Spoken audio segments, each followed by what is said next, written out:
3 weeks ago, I bought a new website and had AI automatically write and publish articles for me 3 times a day. As of recording, I have 90 published posts and 18 more lined up. But despite all this, my search console only has 1 page indexed. So I began manually indexing new posts until I realized this is annoying and needs to be automated.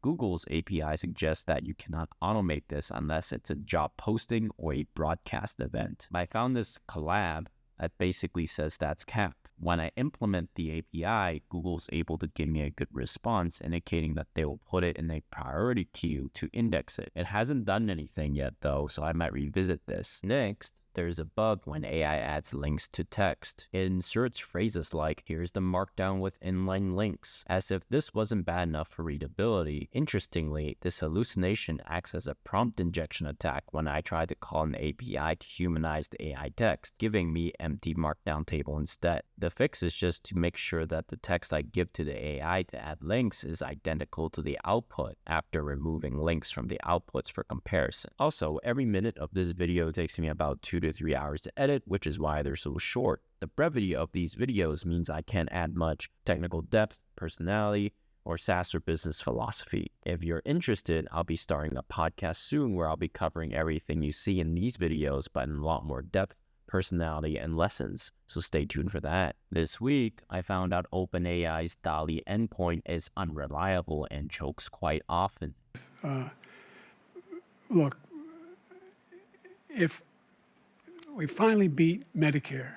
Thank you, President. I'd get a 504 gateway response a lot of times, which means when my tool asks OpenAI to make an image and it takes too long, a proxy server between my server and OpenAI's complains. Since I have no idea what this proxy server is, I can't control how long it waits. And the worst part, I'm still charged for the images generated, so the only thing I can do is to switch providers. The images don't look as good, and while I prefer high quality, I prefer reliability even more.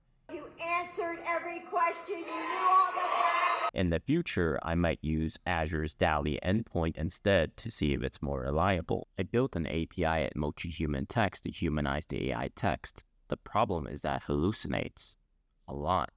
In the worst case, it might try 12 times to humanize the text before it passes all my internal checks to be considered high quality, costing me 12 times the money. So I've started saving the successful outputs to a database so I can use it for training later. The hope with this new training data, the AI will eventually be able to one-shot a good output instead of trying up to 12 times. The results for this week is that I'm starting to get spam bots to comment on my blog post, which was written by a bot. To see how this pans out in the next few months, like and subscribe for weekly updates.